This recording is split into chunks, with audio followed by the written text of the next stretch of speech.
everyone. So we're back here again with another episode of EdCast with none other than our Kingsley. Everybody in the education sector knows him. He's everywhere. Amazing blogs, speeches, his sessions, a lot of learning. And here we are so that we can learn more from him. So here we go. Hi, Al. Hello, lovely to meet up with both of you. Nice to see you in the same space for once, rather than digitally or online. Yes. Oh, yes. And we've been wanting to do that since very long. So really happy and honored. So Al, I didn't want to introduce you myself. So just a little introduction about your journey. You talk so much about education. What fuels that passion? What has been always?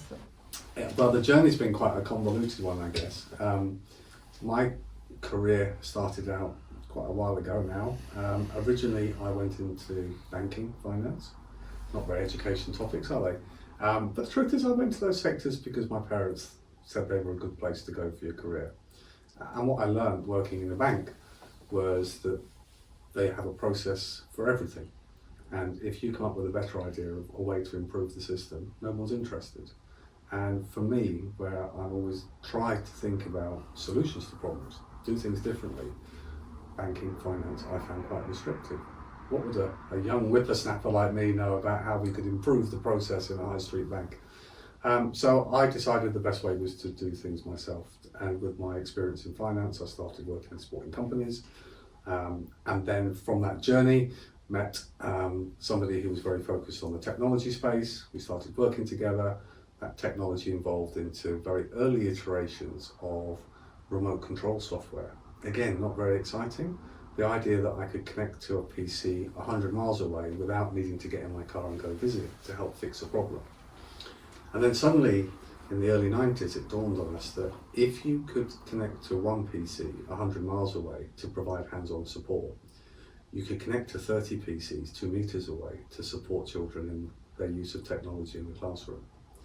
And when you've got technology, you're always looking for ways to improve both the offer.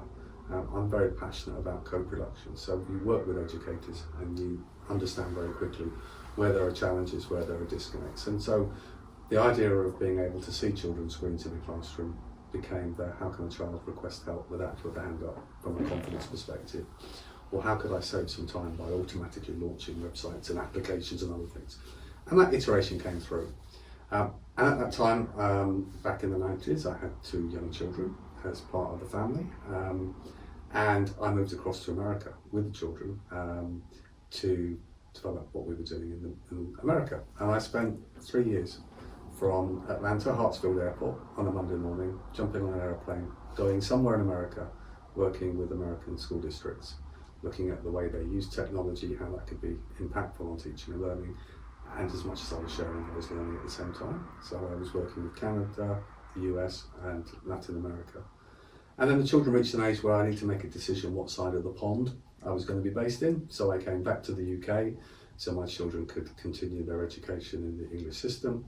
And then spent the last 20 plus years being back in the UK, working around the world on projects from Ministry of Educations to Multi-Academy Trust to digital projects across the Middle East and elsewhere, and been blessed to get hands-on, being chair of a Multi-Academy Trust, chair of the infant school, an alternative provision academy. As we were talking about earlier, I sit on the Regional Schools Directors Board supporting academies across the east of England. I'm an apprenticeship ambassador, chair our region's SEND board, very passionate about special educational needs. And all those things come full circle to it shouldn't matter who you are or where you are, shouldn't we all have a fair crack at the whip when it comes to education? And often, you hear those things as you get further and further away from the heart of the problem. Working and supporting young people in alternative provision. It's the place for the naughty kids, right? Well, no, it's the place for young people that have had often a really, really tough start in life and haven't found the right way to get the support, to express their emotions, to get heard, to understand how to do things. And often it's our system that fails them, not the child. More often than not, it's the system that fails, whether it's the lack of ed psychs or special support we have. And even within our schools, we often talk about development around our country as being place-based. The idea that if you're a child in a small school in Sunderland, there's a natural association that when you finish your education, you will head 3 miles up the road and get employed for the rest of your life at the Nissan factory, because that's where everybody goes. Yeah. And recognising that actually, well, there's two things there. Firstly, the business, the workplace is changing. Actually, that factory wants people who can program robots and develop new technologies and skills. But also recognise that that child should have the opportunity to walk out the door and connect online in a digital space and get a job with a Silicon Valley startup, or to get a job working, supporting young people somewhere else in the country, being a leader. So all these things focus for me around fairness, in truth. How do you make the system fair so that every child gets equal opportunity? So I'll correct me if I'm wrong, but while you started talking about your business and finance journey, then moved towards tech, and then from tech to supporting children, and then all of a sudden this the tone changed, and I don't know if you felt this or not, but the tone was more towards some kind of hits, and which actually happens with a lot of us. Because we did our finance too, because I think our families thought that this is the best thing that we could do, and this is how you make money. And then from finance, a lot of people move to education, also because they see money there. That's one kind of people. But then there's this other kind of people who, while doing all of this, all of a sudden find a certain purpose, which is extremely important to find that purpose in life. And somehow I feel that hate, and I don't know, maybe it's just a phantom of my imagination, but some kind of pain, which was that hate. And we said, okay, why not these kids? And when you spoke about APU, you actually said, okay, this is not a place of naughty kids.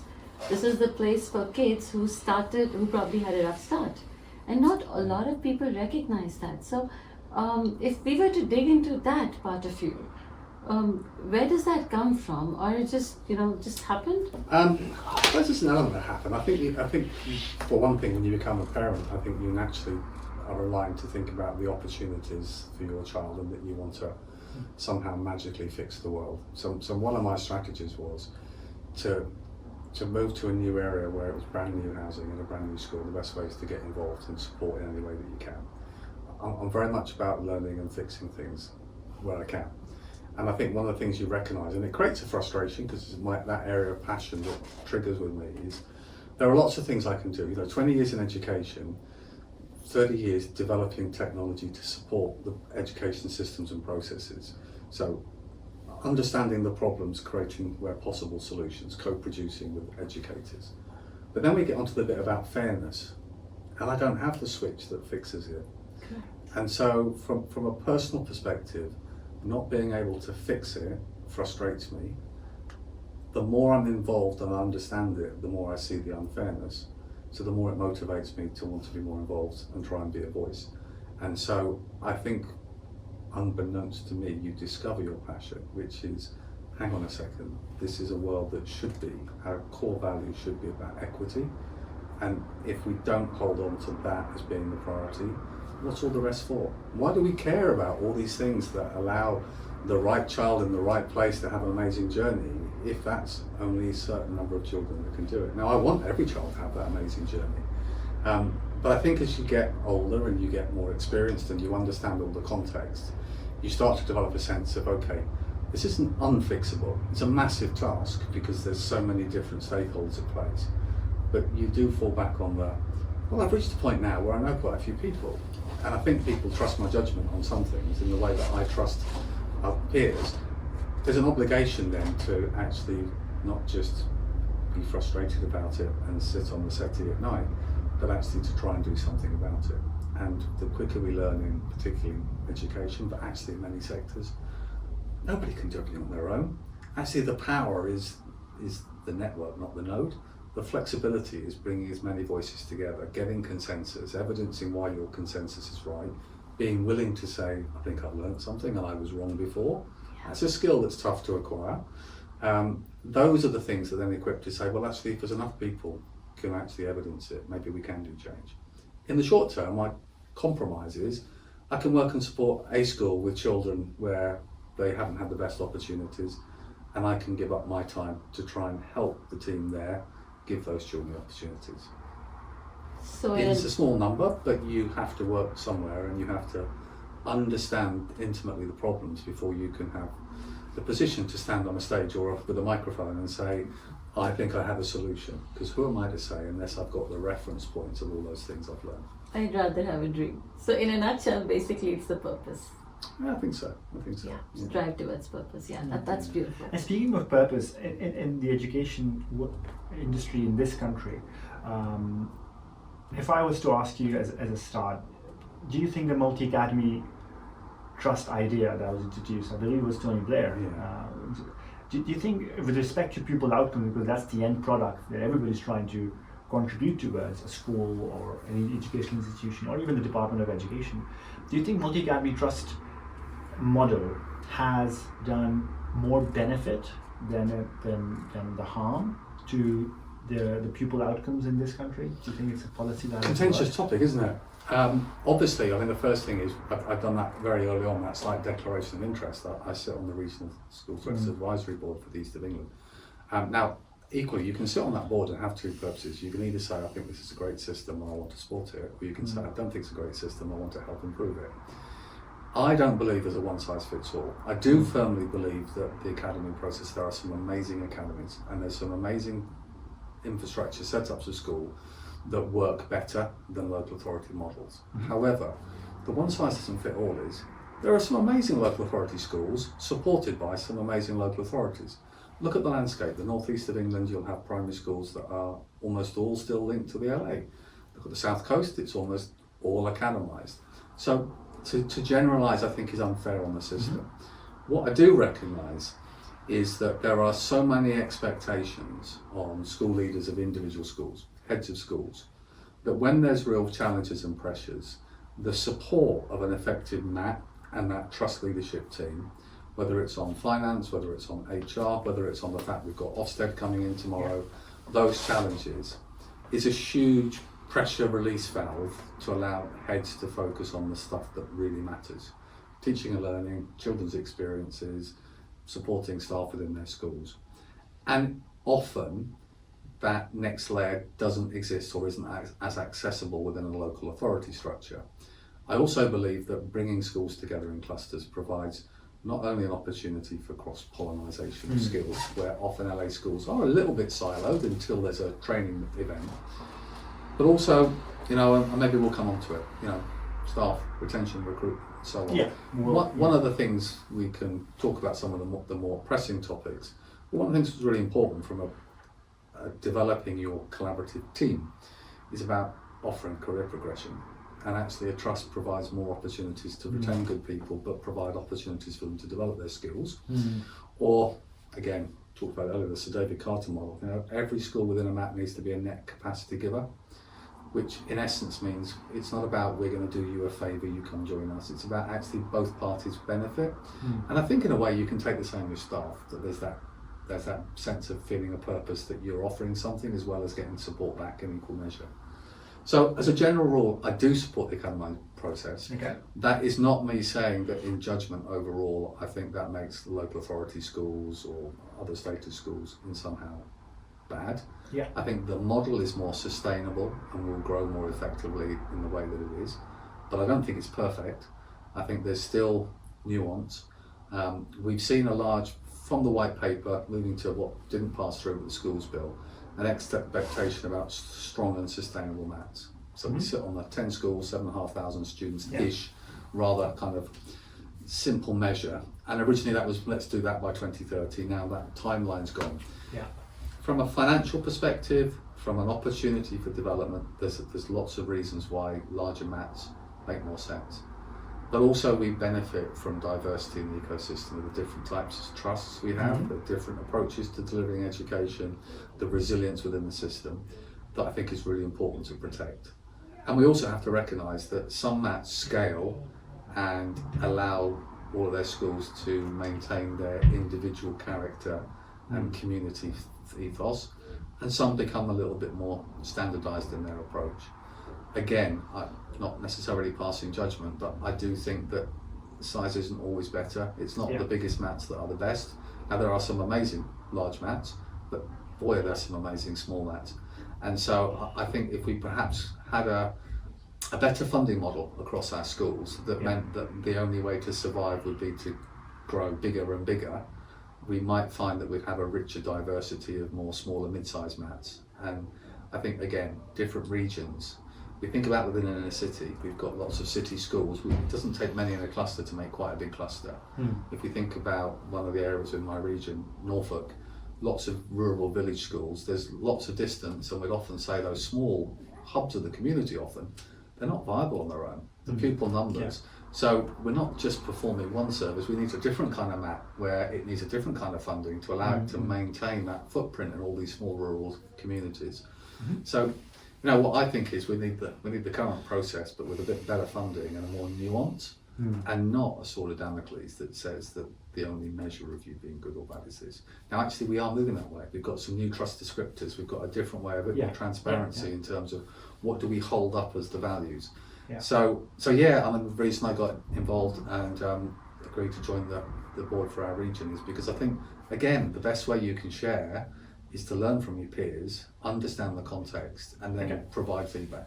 Understood. So I can see that you clearly agree with the policy, the academization policy, and what was introduced, and I guess where certain mats have done well and certain haven't, or where maintained schools continue to be successful, is probably down to execution. So it's a certain mats. It's not the system. It's good leaders, good staff running schools. So my question. So in terms of execution, if that's the differentiator between one successful mat versus not so successful mat, then what is it in the execution bit that creates the difference? I know you've written some books there, but if I was to say top 3 things that you say where that you observed that this is what makes this massacre. So was it the culture? Was it the fact that it was the leadership that led to it? Was it the fact that it just so happened that by luck the mats that have done well happen to be in regions where deprivation is less, or where more good schools are? So what are those differentiators that have led to certain mats do better than the others? It's a good question. I mean, I think the first thing is I've been doing in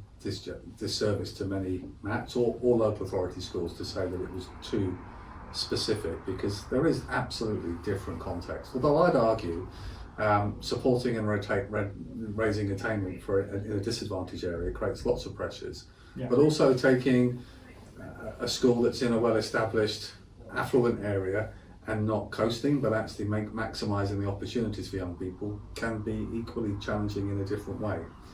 I think without a doubt, you mentioned that word, culture. Culture is the sticky thing that actually gives us all purpose and a reason to stay somewhere and reason to feel like we fit. I think in the current climate, there's also a sense of value. The number one reason why people want to be part of an organisation is to feel that they're both valued and they're trusted. That some sense of autonomy. I'm trusted to make decisions about how I support my learners, or how I structure the IT in my school, or how I deliver music lessons as a very teacher. It doesn't matter. We all have a sense of purpose and value. I would argue that the really important one is community, is actually understanding the dynamics of your community and making sure as a school or mat you represent your community. Now within that, we then go off down the thing of, well, there's prudent financial management, because actually there's a limited budget. Some schools entrust success is about how they can develop streams of revenue, whether it's by working with organisations, whether it's about providing brokered services to other schools and mats that provides a revenue stream to allow for their growth. And then there's the fundamental, which is people power, isn't there? Often when we see transformation in trusts and in individual schools, it has to start with people. It's either a really strong senior leader, or a head comes into a school, or a new leader of our early years, or whatever the area may be. But it starts with people implementing change. But instead of saying this is what we're going to do, the conversation is, this is what we're going to do, this is why we're doing it, and this is how we're going to know we're going in the right direction. And then we move on that sense of, it's about change, isn't it? Do we go along because we told we had to? Or do we go along because we've been part of the conversation and we feel that we're empowered to do it? So those are human traits that are not unique to education, but fundamentally they're the success or failure of whether we move forward. So with these philosophies of autonomy and independence, to tutor leadership, and while academization happens more, do you think this will trickle down to schools and probably solve the teacher retention crisis as well? Oh, I wish I could give you the solution to the teacher retention crisis. I think there's two things. There's autonomy and there's autonomy. So if we think about within the multi-academy trust system, autonomy is about being trusted to do the things that you need to do. But at the same time, you'd argue, well, a head of a school joining a MAT gives up some autonomy because they're delegating up the tree to the central team and the trust board, thinking about finance and HR. But they're also empowered to be trusted to do the things that they want to do, the things they do well in terms of curriculum development and student opportunities in a different way. So it's a little bit about what's the thing that really drives you. Often those extra bits are just baggage that prevent you doing the things that you really want to do in your job. In terms of the trust system, well, retention is the real challenge. Recruitment is too, but retention is, and I think there's a case of, if we want to be really honest about it, we could say it's about remuneration. Yeah. But let's be honest, remuneration is a challenge in many sectors, and not every sector struggles with retention in the same way. And so that's but one small part. I think it's not a red herring, because that would be disrespecting the fact that I think value, you can always look at ways to pay more. I think the more important one is expectation. We continue to have a kind of a national picture governmentally, but we talk, and I think sometimes parents, actually, sadly, we have this expectation that whatever the problem is that relates to a child, school will sort it, teachers will sort it. And we go from imparters of knowledge and wisdom as educators, to social workers, to care workers, to life coaches, to the list goes on, doesn't it? And whenever there's a problem, we push it at schools. A few years ago, well. It was nursing. It doesn't matter. Yeah. And I always use the very crude analogy, that the cup's full. If you want to ask someone working in the school to do more, you've got to first be willing to pour something out. Yeah. And so the reason why people leave any job is where they feel what they're putting in is insufficient to do the job well. So I'm trying my hardest, but I just can't achieve all the things I want to do. I feel like I'm letting down the students. Or their expectation of them is wholly unrealistic about what is done. And then we're back into that sense of being valued. And I think what we've created is an environment where there's too much expectation. There's too much to try and achieve to do the job well, and we haven't provided the outlet, which fundamentally comes back to capacity, to have more resource in the school that people can do what is a reasonable number of hours a week and maintain that sense of balance between this is my career, but it empowers me to also have a richer personal life. The things that I achieve allow me to be a happier, more fulfilled person, as well as funding what I choose to do. So I think that's the fundamental route. Obviously, sometimes it's about opportunity. I want to develop my career. We have our traditional teacher progression, but often that involves taking new roles within a space. Sometimes the hardest thing when it comes to retaining staff is not giving people a sense of progression. If there's nowhere to go, we've already got ahead of you, ahead of this, ahead of that, there's no other spaces, my progression is going to be to leave, go somewhere else. So then it's about how do I provide opportunity. Now clearly, in many cases, there's something you can do about that. But one of the conversations around that structure is, do you have to leave, or could you start to spend some of your time sharing experience and guidance with other schools within the MAT? Develop yourself from your professional development, but at the same time we retain you within our ecosystem of experience. The last bit I will put on that is, it dates me a bit, but I think back 20 or 30 years ago, we used to refer to teachers and educators in the same way as we did a bank manager or a police officer. There was a degree of respect. We are putting all of our trust and faith in this person who's trained to be there to support my child through its most important years. And somewhere on the way now, we've reached a point where rather than showing that respect and that appreciation for what's done, we often find ourselves in the sense that we all know better, parents all know better than the teachers and the educators, they know better than the schools, the expectation is unrealistic, the respect doesn't sit there. Not only does that model the exact values we're not trying to teach our children in school in terms of how they should conduct themselves, but I think somewhere along the line it started with government. Some of the conversations, the narrative we've seen from ministers really doesn't show that appreciation and respect for people who handle this country's most valuable commodity, which is our future population of Yeah, workforce. yeah. And that's a bit of a soapbox bit, but actually if we're talking about respecting and keeping people, it's pretty important as part of that, isn't it? Okay, understood. And just on that point, I think if you look at, for example, independent schools, from the amount of people that end up in top places, not only the government, but also in commercial sectors, industry. Yeah. A handful of schools producing, I mean, I don't know what the number is at the moment in terms of tally of Eton and Harrow prime ministers, but so it seems that the independent sector in this country is fairly doing, from this metric point of view, a good job, right? But then we see the next, so for example, Labour's manifesto for if they come in power next year, then is to tax them. Really, it sounds like if one part of this sector is doing well, now you're bent on creating obstacles for that bit as well. I mean, if one sector is doing well, then why just let it be, you know? And I guess the idea is to tax that and to fund other things in the state sectors. For example, Alistair Campbell, we were in this conference where he was, saying that that's the model that he believes in, is there should be no independent schools. I guess Canada or maybe Finland and just state schools.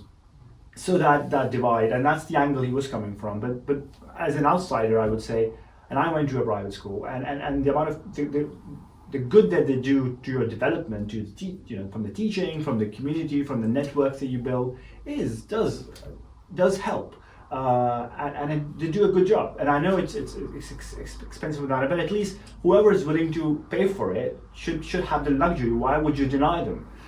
So I want to hear your viewpoint on taxing the independent sector. Which group does Al Kingsley belong to, and what's the reasoning for that?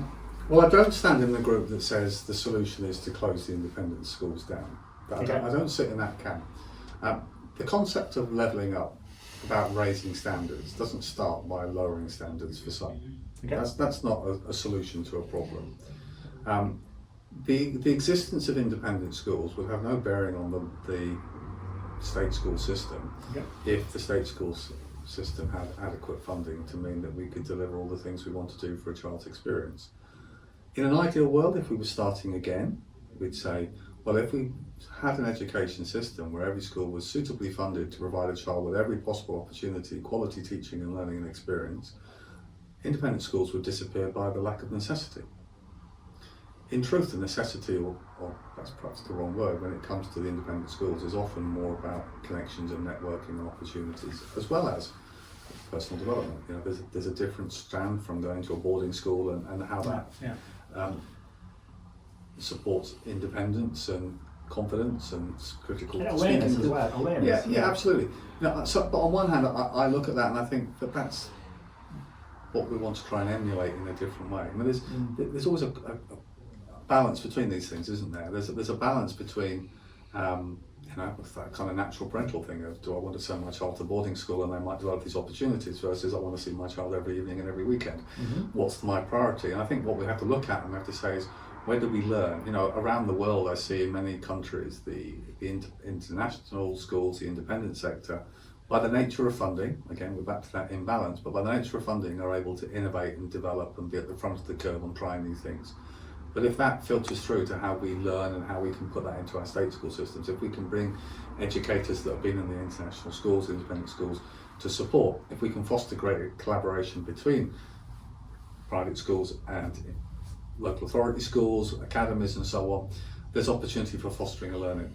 My view is our aspiration has to be raising up, not trying to raise down elsewhere. The other one, yeah. And I think it's great if you've got the blank canvas, but we don't have a blank canvas. We don't have equity in all sorts of ways. If we want to start with equity, we want to look at the funding per child that's between schools inside or outside of London and say, is that really a fair split? Does that really give the same capacity? Because I guarantee you, if you're a school, not the Academy Trust outside of London, you'd be looking and saying, that's not right.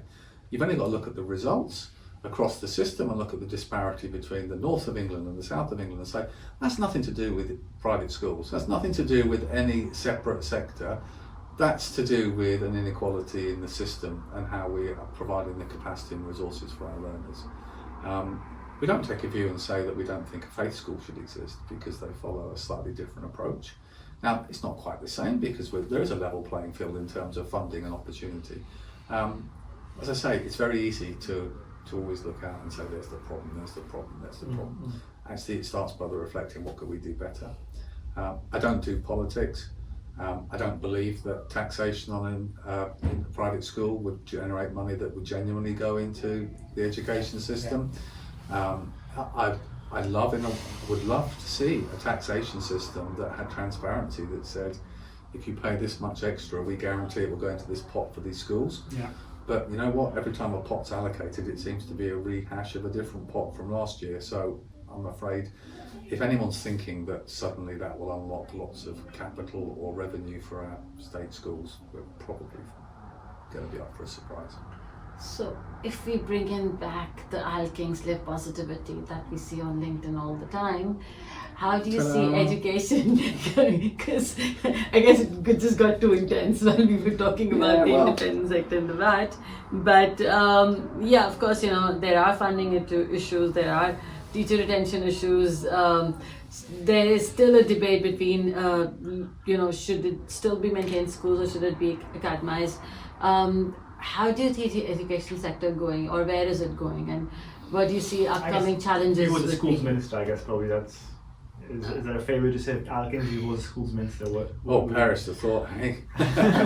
Firstly, you wouldn't find me that raw, but well, listen, we've talked about some serious bits. They're kind of fundamentals, aren't they, about the landscape of our schools. But at the same time, for every bit where there's challenge, there's always the yin to the yang. There's always opportunity. It's about how do we embrace the opportunity and move it forward. I think we're at actually quite a pivotal point.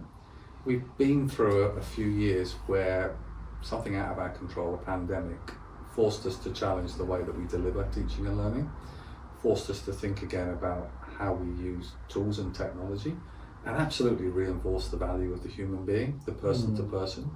But that was sometimes through digital and sometimes face to face, and that's okay too. So we're at this point now where I think I find it exciting because we're questioning, challenging some really important measures. One is, what do we actually think a successful education system is?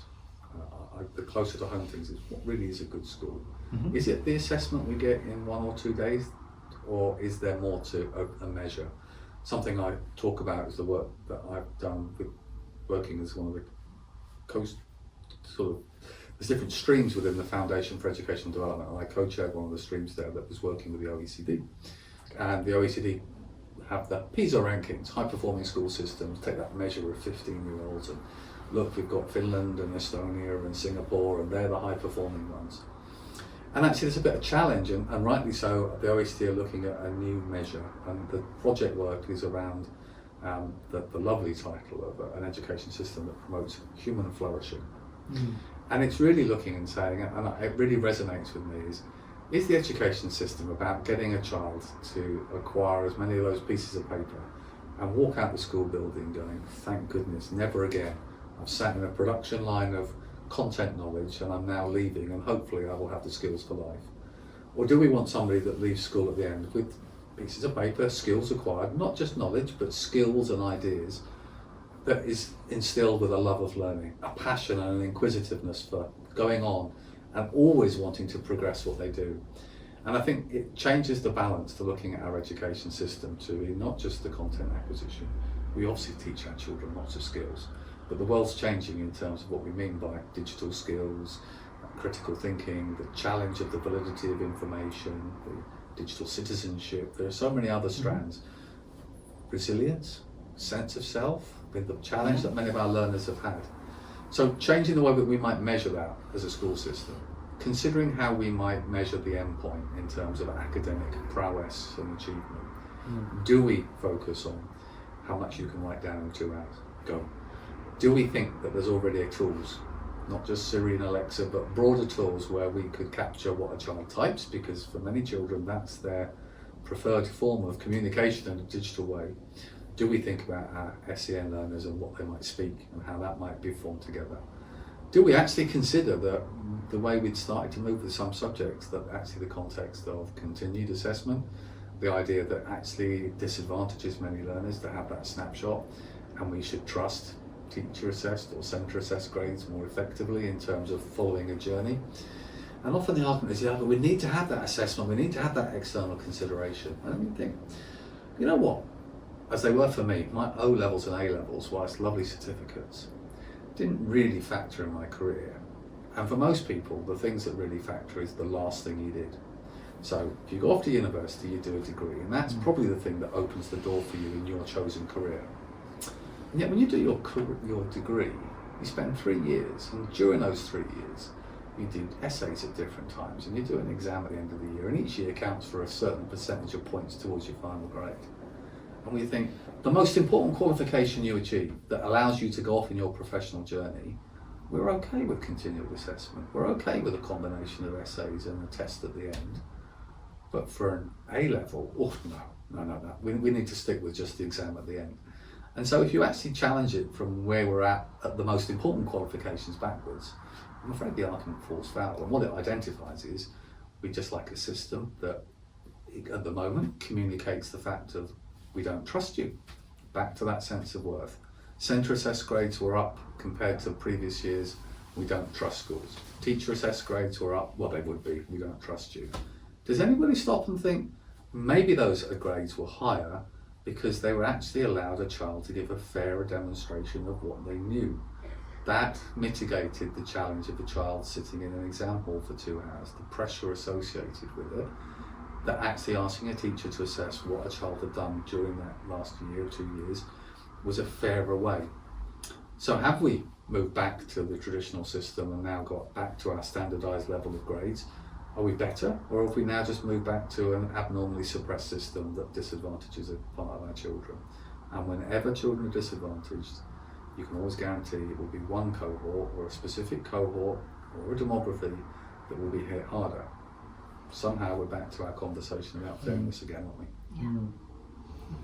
Yeah, and it's interesting, but then one asks the question, I mean, just like how when in the age of industrialization, people were looking to Britain as an example, you know, as humans, yes, we know that this doesn't work and that doesn't work, but there's not going to be any further divine revelations that says that's the model of education God has prescribed for you, right? So we still would look around and say, okay, which country has, you know, in terms of producing talent and education system. So, yeah. So what from, and I know you travel a lot, and in terms of checking other or knowing, having the know-how of the other education systems, which country does Al Kingsley believe that they've got it right, and that's something Britain should look up to? Or I'm not sure I'm qualified to say any system is definitely right. I mean, I'd like to check out the education systems in the Bahamas, most of the Caribbean region if I could, not for any reason other than I could just do with a bit of sunshine at the moment. Yeah.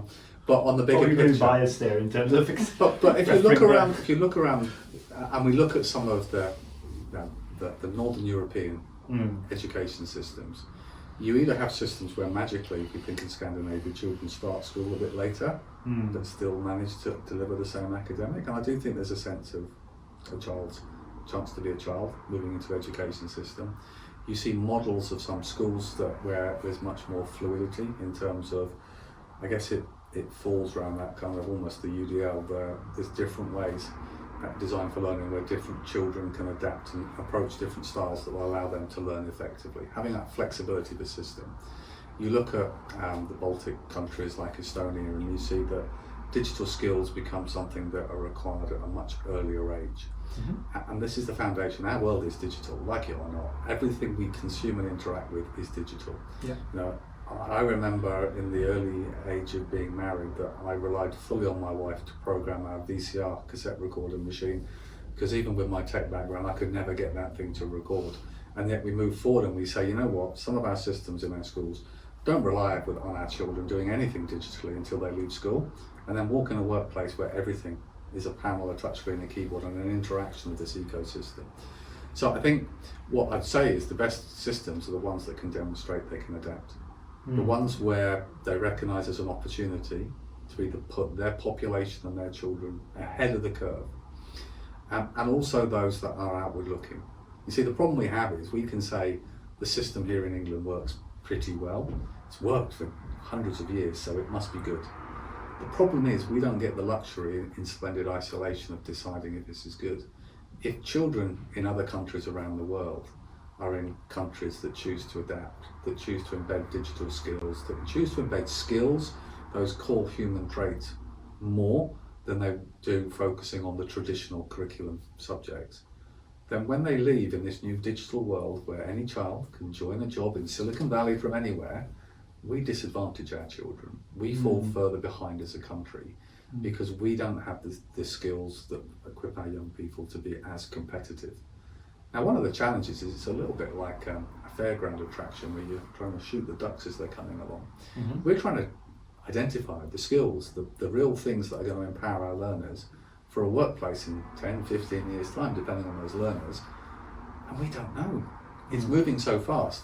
I often talk about Moore's law, where semiconductors every year get half the size and twice as powerful. That kind of analogy of what will the future landscape work for? Now, many will have the scary thought of AI. We pause. AI looks like a robot, right? And AI means it will replace human beings. Well, you look at actually what's happening is AI will replace the things that humans aren't very good at, and they will do them far more effectively. A data set with 1 million records of men my age of different height and weight will take me a long time to scan through. Technology would identify the people most at risk of a heart attack much quicker. But it also amplifies the value of the human being, the skills that we do, that sense of that kind of critical thinking, the empathy, the way that we communicate and interact with people. So surely, if nothing else changed, but topics around how the world is changing, it can only be right that our education system has to change. It can't be that our education system will always be fit for purpose no matter how the world's changed. And I think until we have strength of government that recognises this is not about whether you'll get votes in the next election. This is about empowering the education system within the country to implement change, and politicians diplomatically support it, fund it, and keep your noses out. Don't use this as a point scorer. It's a life cycle. It's a 15-year project to actually deliver change, embed evidence, and like all things, learn from, refine, and keep refining. But we need to be empowered to take risks in a controlled way. That's what's in the pandemic. Try new things. I've got my learners, they're not coming in today. I need to engage with them at home. Well, there's some tools, try them. Some might work, some might prove, frankly, shiny but purposeless. But try and generates innovation. And luckily, COVID has accelerated acceptance and even the need for quicker transformation towards digital solutions. I think the schools, I remember before COVID, weren't as accepting of online learning, and now COVID has kind of forced them to look into online solutions. So I think in that respect, COVID has been a blessing in disguise. There's more receptiveness. I think there's also the usual challenge. Whenever we encounter change really quickly, we both, for many, will embrace, but for others there's a sense of, that's overload. Phew. Let's go back to the way we did things. And then it becomes a concern over missed opportunity to adapt. But we're all human, aren't we? One of our human traits is to go to our safe space, our comfort space, when we're under pressure. And right now, the biggest pressure in our schools is much more about mental health of our children. And actually, we've got some real challenges with just staff numbers in our schools. Attendance, actually convincing a subset of our parents and children that coming to school adds value from being at home. Now, that's a difficult one because there's different ways you can access learning now. We're seeing the world changing. We're starting to see lots of online schools appearing. And I think, like all these things, it's about capturing what's right for your child, what's right for the system, but recognising that we don't get to say, no, we're just going to do it this way forever. The way we choose to adapt, the way that parents get a choice to say there's different ways my child can be educated and access information, like all things. It could be or one or the other, or a hybrid combination where you get the best of both. I would argue the same way as this conversation about private schools. This is about providing choice, isn't it? Choice drives up competition in some regards, although I hate the idea of competition in the education landscape. But whatever we do, if it pushes the boundaries, it provides new opportunities. Good systems will learn from others and cherry pick and develop and evolve. frankly, that's the best outcome for all. But if I come back to your glass example, so if you keep on filling up the glass, you know, it's gonna spill, right? So I agree with you that whilst learning digital skills and coping with the current world and, you know, all those things, one need to adapt to. But then what are we taking away from the glass? Well, we're not, because we're adding more things in the curriculum. We're expecting more from the teachers. For example, you know, British values is something that, you know, now needs to be part of all school education, and now we're saying, okay, you have these other compliance requirements as well. Now you have to report on this as well. But you're not taking anything from the educator's glass. Well, you're just putting more things in. I think we've talked about an area where we're putting more things in. But if we talk about funding, you know, some of the biggest drains on resource. Well, I mean, one, the simple areas where technology can speed up the process, whether it's the assessment, the feedback, and so on. But we also look at some of the most time-consuming elements in our schools are about supporting our most vulnerable learners or our learners that need. The capacity comes from, we need to have far more access to educational psychologists, we need to find pathways and capacity to find the right settings for our learners or to fund support so that our learners can stay in a mainstream setting but get the wraparound support they need. Often it's the wraparound support and services that means that where a teacher can use a professional judgment and say, I think this child needs more support, the school, the MAT, or the local authority has sufficient capacity to find the right way to allow that child to flourish.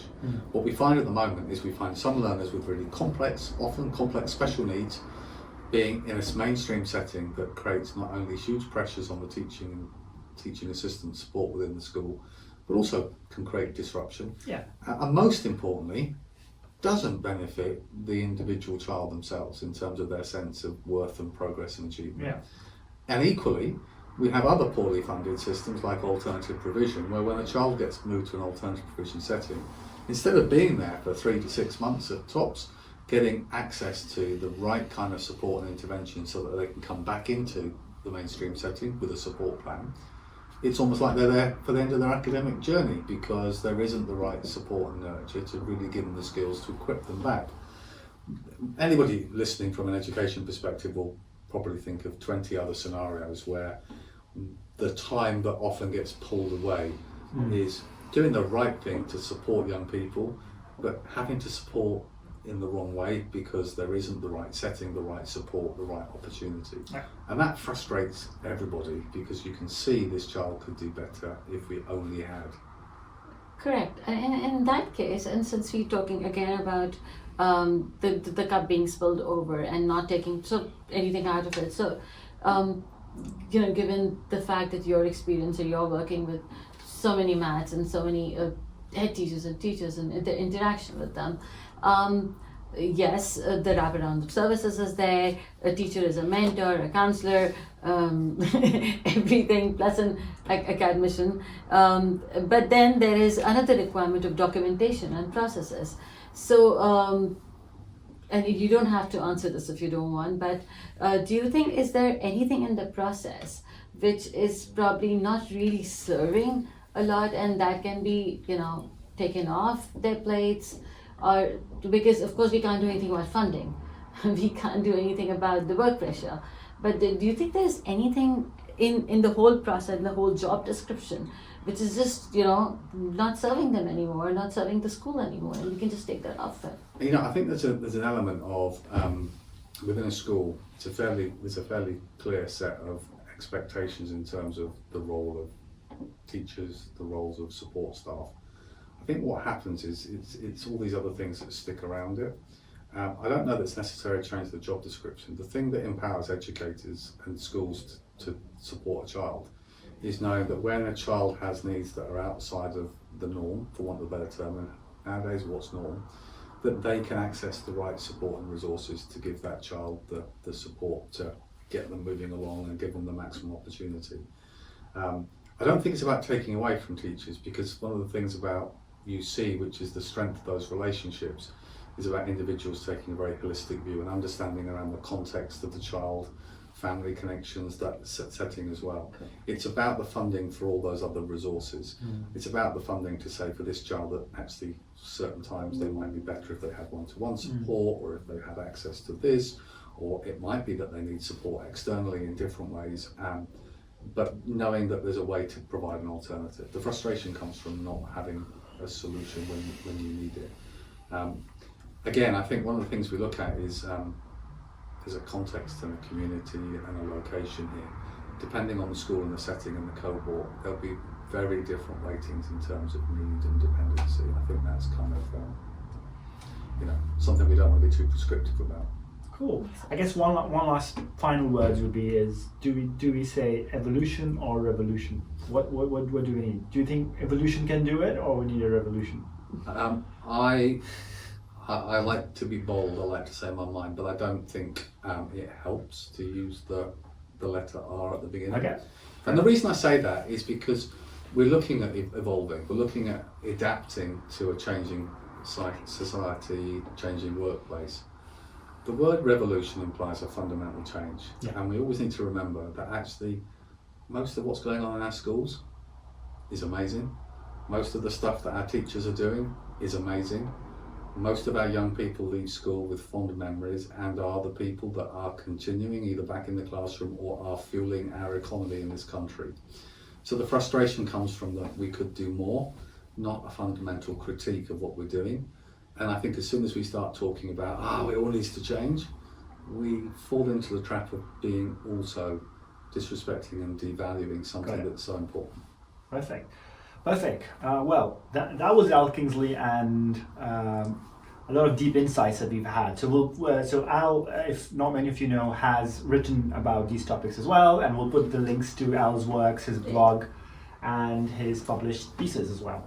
We'll also put Al's profile if you want to get in touch for any further comments, or if you want to know more about Al's background, etc. If that's okay with us. Yeah.